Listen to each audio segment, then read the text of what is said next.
હાલો friends, આજે આપણે બનાવીશું ગુજરાતનો સુપ્રસિદ્ધ અને વખણાતો પાપડીનો લોટ। સૌપ્રથમ એક તપેલામાં 2 કપ પાણી ગરમ કરવા માટે મૂકી દઈશું। ત્યારબાદ એમાં 1 ટીસ્પૂન અજમો, 1 ટીસ્પૂન જીરું,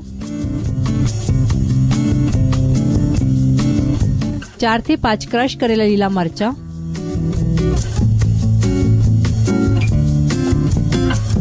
અને સ્વાદ પ્રમાણે મીઠું નાખીને આ પાણીને 5 મિનિટ સુધી ઉકળવા દઈશું। પાણીને ઉકળવા દેતા જીરા અને અજમાનો રંગ પાણીમાં સારી રીતે આવી શકશે। પછીથી એમાં 3/4 ટીસ્પૂન પાપડ ખારો નાખીશું। આપણી પાસે પાપડ ખારો ન હોય તો બેકિંગ સોડા પણ વાપરી શકીએ છીએ। પાણી સારી રીતે ઉકળ્યા બાદ 1 કપ ચોખાનો લોટ નાખી દઈશું।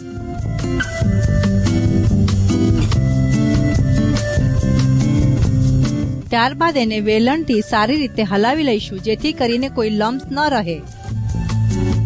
લોટ ઠીક થતા સુધી હલાવતા રહેશો। હવે આ લોટને ઠંડો થવા દઈશું। ત્યારબાદ કુકરમાં થોડું પાણી લઈને સ્ટીલની ચાળણી મૂકી દઈશું।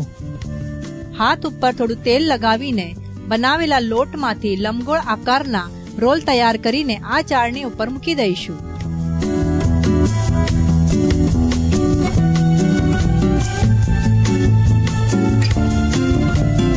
બાકીના લોટમાંથી પણ આ જ પ્રમાણે લંબગોળ આકારના રોલ તૈયાર કરીને ચાળણી ઉપર મૂકી દઈશું।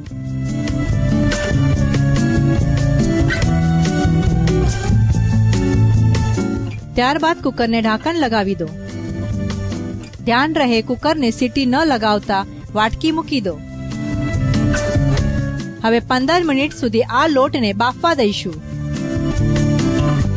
લોટ બાફીને હવે તૈયાર છે। લોટ ઠંડો થયા બાદ એને ગોળ આકારમાં કાપી લઈશું।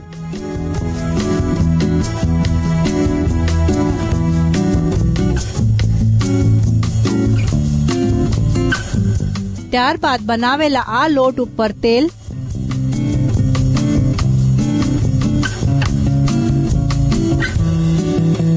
અને અથાણાનો મસાલો સ્પ્રિંકલ કરી દઈશું। પાપડીનો લોટ ખાવા માટે તૈયાર છે। તો દોસ્તો, ગુજરાત જાઓ તો પાપડીનો લોટ ખાવાનું ના ભૂલશો।